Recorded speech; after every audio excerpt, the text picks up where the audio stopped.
et bienvenue dans cette nouvelle vidéo où nous verrons avec vous une des techniques de recherche de biens immobiliers que nous pratiquons.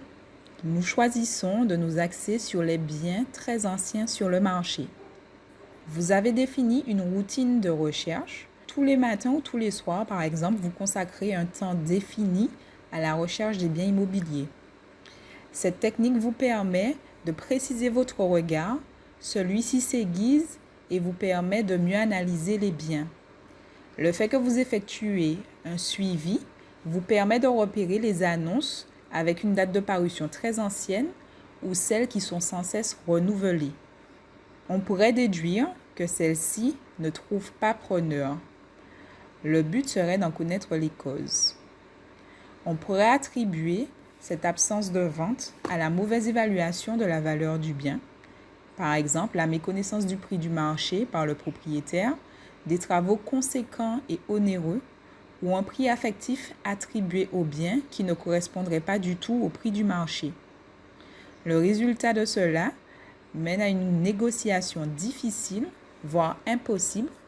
Le propriétaire qui est en crainte qu'on veuille l'arnaquer et déçu de l'estimation de la valeur de son travail.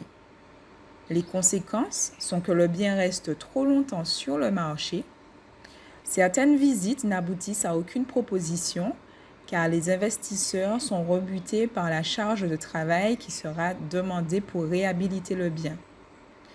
Parfois, des propositions qui prennent en compte le coût des travaux sont refusées par les propriétaires.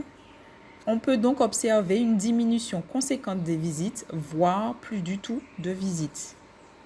Nous pouvons donc déduire de cela que nous avons un propriétaire vendeur qui soit n'est pas pressé de vendre et attend une proposition qui lui correspondra à lui, soit un vendeur qui est lassé par les délais de vente qui sont très longs, par les nombreuses visites qui n'aboutissent à rien, par les raisons qui le poussent à vendre, qu'elles soient financières, géographiques ou tout simplement fatigantes compte tenu de la difficulté de gérer un bien immobilier.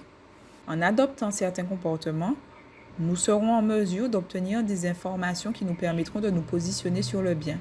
Le principe de réciprocité implique qu'en lui parlant de vous, vous lui donnerez envie de parler de lui également.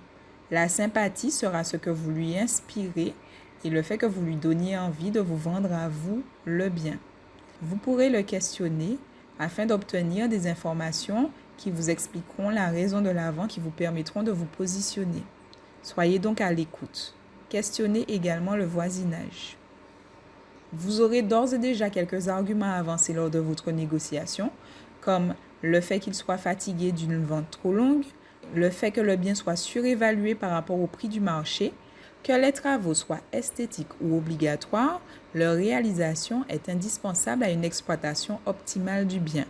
Il vous appartiendra de le faire comprendre au propriétaire afin que celui-ci comprenne l'enjeu. Les visiteurs découragés et l'absence de nouvelles visites seront également des arguments afin de lui faire comprendre qu'à ce prix, la vente n'aboutira pas.